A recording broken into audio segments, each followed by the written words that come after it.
wasn't intent to like it like that. Let them go on and Okay. Put some there. Just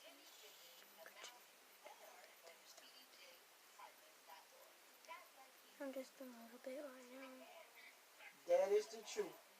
Cause I don't want to be like. You have to follow the church family, especially if the church family going towards the Lord. Today, and just like Sister Garrison was talking yesterday, you have to get up every morning, declare the word of God, speak the word, the sword of the Spirit, and over your life, and you got to just pray for your children and leave them in the hand of God. Cause we just had that breakfast meeting.